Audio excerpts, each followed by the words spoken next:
रात के शायद 1:30 या 2 बज रहे थे। गर्मी इतनी थी कि पंखे की हवा भी तवे की तरह गर्म लग रही थी। नींद तो वैसे भी मेरी आंखों से कई सालों से रूठी हुई थी। आज इस उमस में रही सही कसर भी पूरी कर दी। मैं एक पुरानी सूती नाइटी पहने अपनी छोटी सी रसोई में पानी पीने आई। फ्रिज से बोतल निकाली ही थी कि मेरे फोन की स्क्रीन जली। साथ में एक हल्की सी टिंग की आवाज हुई। मैंने टाइम देखा। इस वक्त किसका मैसेज आ सकता है? मैंने स्क्रीन अनलॉक की। व्हाट्सएप पर मैसेज था राहुल का।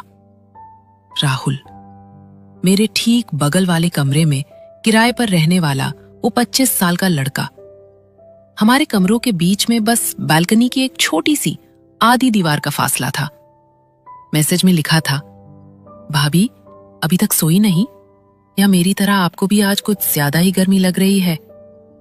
मैंने मैसेज पढ़ा और मेरा खून खौल गया। ये कल का लौंडा मुझे रात के 2 बजे ऐसे मैसेज कर रहा है। मैंने गुस्से से अपनी बालकनी की खिड़की की तरफ देखा। वहां अंधेरा था, पर मुझे बालकनी की उस आधी दीवार के पास एक परछाई दिखी। मैंने खिड़की का पर्दा थोड़ा सा खिसकाया। वो अपनी बालकनी में खड़ा था, बिना शर्ट के, लोअर पहने हुए। उसके हाथ में फोन था और स्क्रीन की रोशनी में उसका पसीने से भीगा हुआ शरीर साफ चमक रहा था। उसने मुझे पर्दे के पीछे से झांकते हुए देख लिया, बल्कि उसने अपना फोन हिलाया जैसे कह रहा हो, रिप्लाई तो करो। और फिर उसने बहुत ही बेशर्मी से एक हल्की सी स्माइल दी। मैं एक 34 साल की विधवा थी। 4 साल पहले मेरे पति गुजरे थे। दुनिया के लिए मैं बस एक बेचारी थी, जिसे देखकर लोग या तो तरस खाते थे या गंदी नीयत से घूरते थे। पर उस रात उस 25 साल के लड़के की इस हल्की सी बदतमीजी ने, इस बेबाकी ने मुझे गुस्सा कम दिलाया और हैरान ज्यादा किया। उसने मुझे बेचारी नहीं समझा। उसने मुझे बस एक औरत समझा जिसे गर्मी लग रही थी। मैंने तुरंत पर्दा गिरा दिया। मेरा गला सूख रहा था। मैंने एक सांस में आधा पानी पी लिया। मैंने उसे रिप्लाई नहीं किया। मैं जाकर बिस्तर पर लेट गई।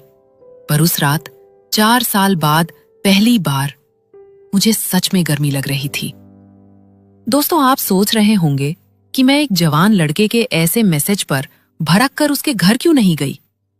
चलिए, मैं आपको थोड़ा पीछे ले जाती हूं। मेरा नाम मीरा है। पति के जाने के बाद ससुराल वालों के ताने और रिश्तेदारों की झूठी हमदर्दी मुझसे बर्दाश्त नहीं हुई। मैं वो सब छोड़ छाड़ कर इस नए शहर आ गई। यहां एक स्कूल में पढ़ाने लगी और ये छोटा सा फ्लैट किराए पर ले लिया। मुझे लगा यहां शांति मिलेगी, पर शांति के ठीक बगल में ही तूफान रहता था, राहुल।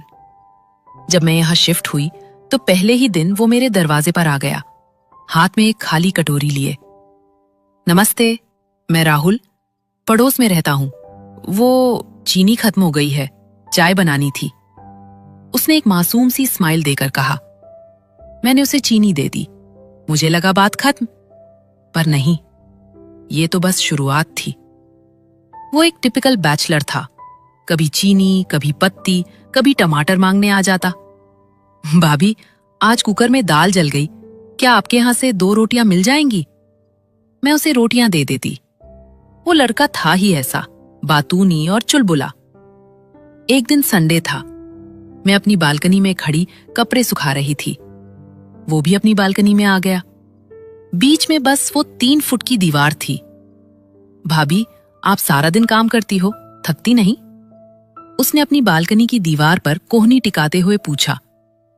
काम नहीं करूंगी तो खाऊंगी क्या? मैंने बिना उसकी तरफ देखे जवाब दिया। अरे तो मुझे बता दिया करो ना। मार्केट से सब्जी लानी हो, बिजली का बिल भरना हो, मैं ले आऊंगा। वैसे भी खाली बैठा रहता हूं। तुम काम क्या करते हो? मैंने पूछ लिया। सॉफ्टवेयर कंपनी में हूं भाभी, वर्क फ्रॉम होम चल रहा है। मतलब घर बैठकर लैपटॉप पर खटर पटर। पर सच बताऊं, लैपटॉप से ज्यादा मुझे पड़ोसियों पर नजर रखना पसंद है, उसने हंसते हुए कहा। मैं ठिठकी। मैंने उसे घूर कर देखा। मेरा मतलब है, पड़ोसियों का ख्याल रखना पसंद है। उसने तुरंत बात पलट दी, पर उसकी आंखों की वो शरारत छुप नहीं पाई। मैं अंदर आ गई। ये लड़का सीधा तो नहीं था, पर पता नहीं क्यों उसकी ये हरकतें मुझे बुरी नहीं लगती थी। वो उन आदमियों से बेहतर था जो हमदर्दी के नाम पर मुझे घूरते थे। कम से कम राहुल जो भी था मुंह पर था। धीरे धीरे हमारी बालकनी वाली बातें आम हो गई। मैं शाम को चाय लेकर बालकनी में आती तो वो भी वहां अपनी कॉफी लिए हाजिर हो जाता। वो अपनी ऑफिस की बातें बताता, अपनी एक्स गर्लफ्रेंड की बुराई करता, और मैं जो पिछले 4 साल से बस अपने आप से बातें कर रही थी, मैं उसे सुनती। एक शाम उसने मुझसे पूछ लिया, भाभी आप हमेशा इतनी सीरियस क्यों रहती हो? कभी हंस भी लिया करो। हंसने की कोई वजह भी तो होनी चाहिए। मैंने एक सूखी सी स्माइल दी। वजह तो बहुत है।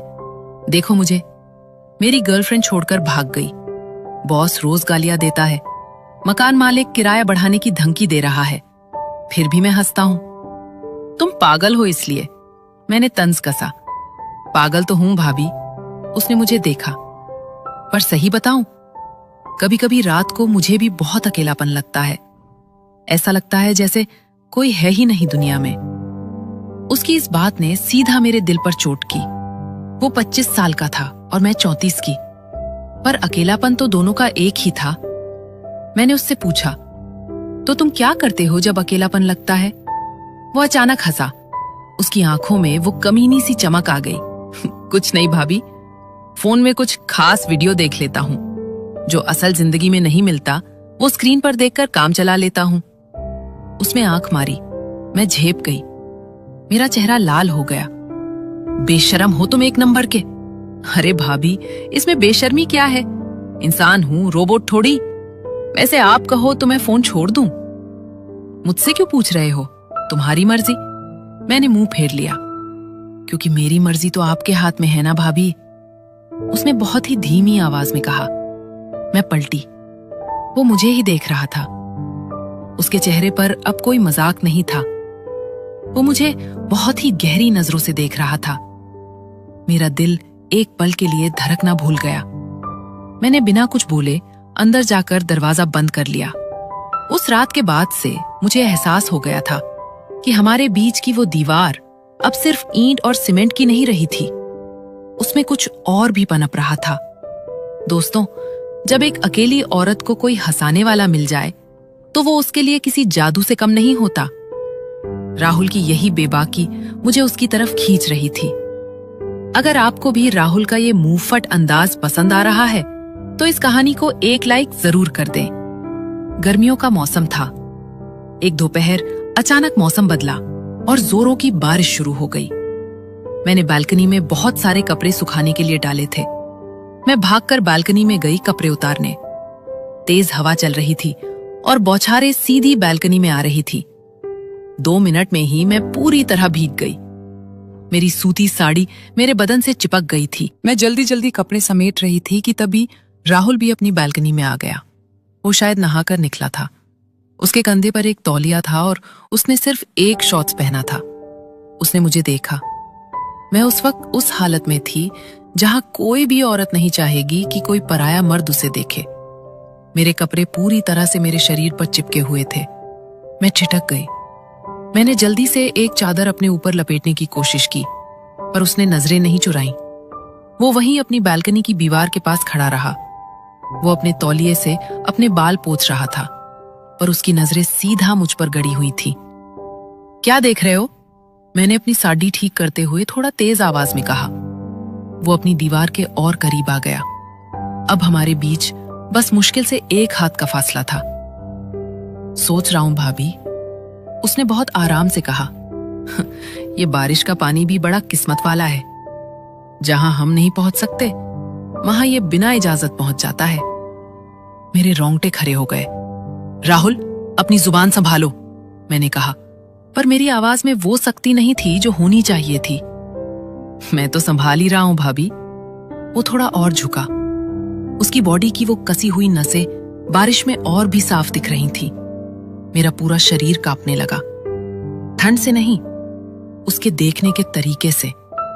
तुम अंदर जाओ, मैंने कहा और बाकी कपड़े छोड़कर अंदर भाग आई। मैंने दरवाजा बंद कर लिया और शीशे के सामने जाकर खड़ी हो गई। मैंने खुद को देखा। 4 साल हो गए थे। मैंने कभी खुद को उस नजर से नहीं देखा था जिस नजर से आज राहुल ने देखा था। क्या मैं सच में इतनी बुरी नहीं दिखती? क्या एक 25 साल का लड़का सच में मुझ जैसी 34 साल की विधवा में इंटरेस्ट ले सकता है? या वो सिर्फ मेरी मजे ले रहा था? पर वो जो भी था, उस बारिश की दोपहर ने मेरे अंदर एक ऐसी आग लगा दी थी जिसे बुझाना अब मेरे बस की बात नहीं लग रही थी। उसी रात की बात है, बारिश अभी भी हो रही थी। अचानक पूरे इलाके की बिजली कट गई। मेरा कमरा घुप अंधेरे में डूब गया। मुझे अंधेरे से बहुत डर लगता था। मैं हड़बड़ाकर उठी। मेरे फोन की बैटरी भी डेड हो चुकी थी। मैं मोमबत्ती ढूंढने के लिए अंधेरे में टटोल रही थी। तभी मेरे दरवाजे पर खटखट हुई। भाभी, भाभी आप ठीक हो? बाहर से राहुल की आवाज आई। मैंने जाकर दरवाजा खोला। वो सामने खड़ा था। उसके हाथ में मोबाइल की टॉर्च थी। लाइट चली गई है, मुझे लगा आप डर गई होंगी, उसने कहा। हाँ, वो मुझे मोमबत्ती नहीं मिल रही। कोई बात नहीं, मैं अपनी वाली दे देता हूं। वो अंदर आ गया। उसने मोमबत्ती जलाई और उसे टेबल पर रख दिया। मोमबत्ती की पीली रोशनी में कमरा अजीब सा लग रहा था। मैं बैठ जाऊं? मेरे रूम में बहुत गर्मी है, उसने पूछा। हाँ, बैठ जाओ। मैंने चारपाई की तरफ इशारा किया। मैं भी वहीं एक कोने में बैठ गई। वो दूसरे कोने पर बैठ गया।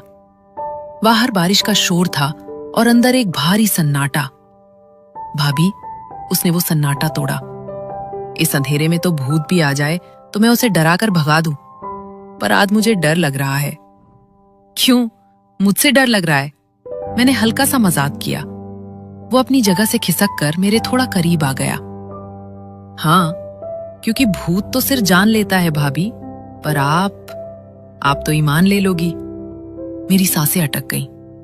वो मेरे इतना करीब आ गया था कि मुझे उसके परफ्यूम की महक आ रही थी। उसने अपना हाथ बढ़ाया। मैं पीछे हटने वाली थी, पर उसने मेरे चेहरे पर गिरे हुए मेरे गीले बालों को धीरे से मेरे कान के पीछे कर दिया। उसकी उंगलियों का वो स्पर्श मेरे गर्दन पर, मेरे शरीर में करंट सा दौड़ गया। 4 साल, पूरे 4 साल बाद किसी मर्द ने मुझे ऐसे छुआ था। मेरा दिल कर रहा था कि मैं उसे कस के पकड़ लूं। मैं वो सारी हदें तोड़ दूं जो समाज ने मुझ पर लाद रखी थी। वो मेरी आंखों में देख रहा था। उसकी आंखों में कोई मजाक नहीं था। एक बहुत गहरी, भूखी सी प्यास थी। भाभी, उसने फुसफुसाते हुए कहा, आप भी चाहती हो ना? उसका हाथ मेरी गर्दन से होता हुआ मेरे कंधे पर आ गया। दोस्तों, उस अंधेरे कमरे में जब एक 25 साल के जवान लड़के का गर्म हाथ मेरे कंधे पर पड़ा, तो मेरे सारे उसूल, सारी मर्यादाएं टूटने लगी थी। एक तरफ मेरी उम्र थी, मेरा विधवा होने का कलंक था, और दूसरी तरफ मेरी वो शारीरिक भूख थी जो आज एक ज्वालामुखी की तरह फटने को तैयार थी। सच बताऊं, उस अंधेरे कमरे में जब उस 25 साल के लौंडे का गर्म हाथ मेरे कंधे पर पड़ा था, तो मुझे कुछ याद नहीं आ रहा था। बाहर बारिश का शोर था और अंदर मेरे शरीर की नसें फड़क रही थीं। 4 साल से किसी मर्द ने मुझे ऐसे छुआ तक नहीं था। मैंने आंखें बंद कर ली। मैंने अपना सिर हल्का सा पीछे किया ताकि उसका हाथ मेरी गर्दन को और छू सके। मेरा बदन पसीने से चिपचिपा हो रहा था। मैं तैयार थी। मुझे लगा अब वो मुझे अपनी तरफ खींचेगा और मुझे पलंग पर गिरा देगा, लेकिन अचानक उसका हाथ मेरे कंधे से हट गया। मैंने झटके से आंखें खोली। मोमबत्ती की पीली रोशनी में मैंने देखा वो मुझसे 2 कदम पीछे हट चुका था। उसका सीना तेजी से ऊपर नीचे हो रहा था, जैसे वो खुद को बहुत मुश्किल से कंट्रोल कर रहा हो। क्या हुआ? मेरे मुंह से अचानक निकल गया। आवाज इतनी भारी थी कि मुझे खुद अपनी आवाज नहीं लगी। राहुल ने एक गहरी सांस ली। उसने अपनी टॉर्च उठाई। भाभी, उसने बहुत ही शांत और भारी आवाज में कहा, मैं कोई चोर उचक्का नहीं हूं जो इस अंधेरे और आपकी इस हालत का फायदा उठाऊं। मुझे पता है आप अभी कमजोर पड़ रही हो। मुझे एक पल के लिए बहुत शर्म आई। ऐसा लगा जैसे उसने मुझे आईना दिखा दिया हो। वो दरवाजे की तरफ बढ़ा। जाते जाते रुका और मुड़कर बोला, मैं आपको चाहता हूं, ये बात सच है, पर जिस दिन आप खुद मेरे कमरे के दरवाजे पर आकर अंदर से कुंडी लगाओगी उसी दिन कुछ होगा, इस तरह अंधेरे में छिपकर नहीं। उसने दरवाजा खोला और चला गया। मैं वहीं चारपाई पर धराम से बैठ गई। मेरा पूरा शरीर कांप रहा था। मेरी नजर में उसकी जो आवारा वाली इमेज थी वो टूटकर बिखर चुकी थी। अब मेरे दिल में उसके लिए सिर्फ हवस नहीं, इज्जत और एक गहरा खिंचाव पैदा हो गया था। उस रात के बाद हमारे बीच की वो दीवार तो जैसे टूट ही गई थी। अब हम सिर्फ पड़ोसी नहीं थे, आंखों ही आंखों में बातें होने लगी थी। वो मेरी बहुत मदद करने लगा था। बाजार से भारी सामान लाना हो या सिलेंडर बदलवाना हो, वो बिना बोले कर देता था। एक दिन मेरी तबीयत बहुत ज्यादा खराब हो गई।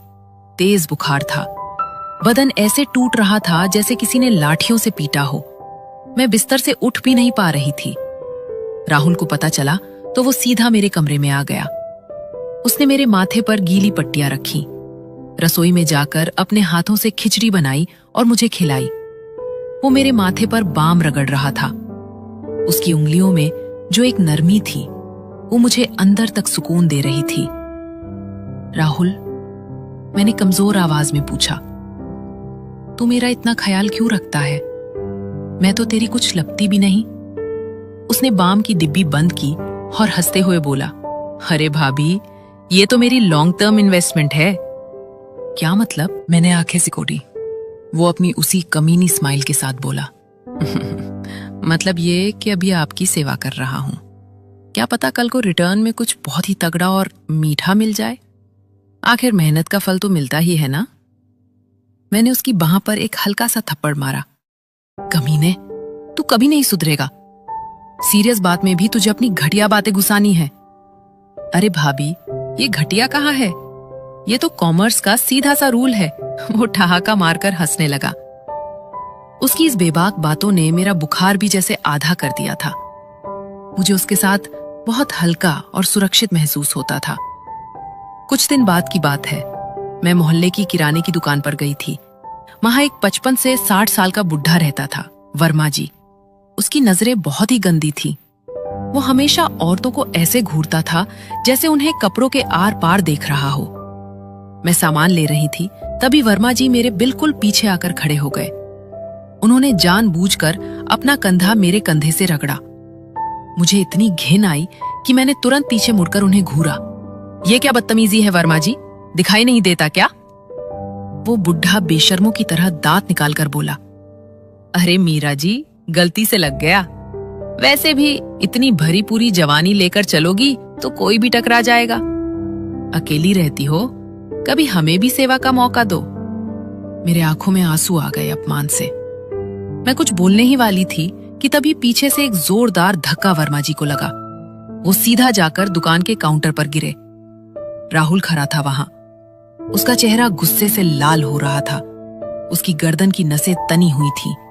उसने आगे बढ़कर वर्मा जी का कॉलर पकड़ लिया और उन्हें हवा में उठा दिया। बुढ़े! राहुल दहाड़ा, अगर आज के बाद तेरी ये सड़ी हुई आंखें मेरी भाभी पर उठी ना तो आंखें निकालकर गोटियां खेलूंगा, समझ में आया? तेरी वो उम्र है जहां तुझे राम राम करना चाहिए और तू यहां? अगली बार दिखा तो टांगे तोड़कर हाथ में दे दूंगा। वर्मा जी डर के मारे कांपने लगे और वहां से दुम दबाकर भाग गए। राहुल ने मेरी तरफ देखा। उसका गुस्सा अभी शांत नहीं हुआ था। उसने मेरा थैला उठाया और बोला, चलिए भाभी। रास्ते में हम चुप थे। मुझे अंदर ही अंदर एक अजीब सी खुशी हो रही थी। आज तक किसी ने मेरे लिए स्टैंड नहीं लिया था। ससुराल वालों ने मुझे डायन कहा, पड़ोसियों ने ताने दिए, पर इस 25 साल के लड़के ने आज भरे बाजार में मेरी इज्जत के लिए एक बुढ़े पर हाथ उठा दिया था। घर पहुंचकर मैंने उससे कहा, राहुल, तुझे ऐसा नहीं करना चाहिए था। वो उम्र में बड़ा है, बात बढ़ जाती। उसने मेरी आंखों में सीधे देखा। भाभी, जो आपकी इज्जत नहीं कर सकता वो मेरी नजर में कुत्ता है, और कुत्तों की कोई उम्र नहीं होती। आप मेरी जिम्मेदारी हो, आप मेरी जिम्मेदारी हो। इन 4 शब्दों ने मेरे दिल पर जो वार किया था वो मैं शब्दों में बता नहीं सकती।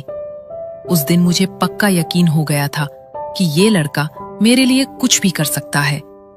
दोस्तों, जब कोई लड़का आपके लिए दुनिया से लड़ जाए तो एक औरत का दिल उसके लिए अपने आप खुल जाता है।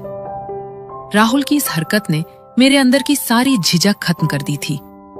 अगर आपको राहुल का ये रूप पसंद आया हो तो वीडियो को अभी लाइक करें। देखते देखते 5 महीने बीत गए। दिवाली का त्योहार आ गया। पूरी बिल्डिंग खाली हो चुकी थी। आसपास के सारे किराएदार अपने अपने घर, अपने गांव चले गए थे।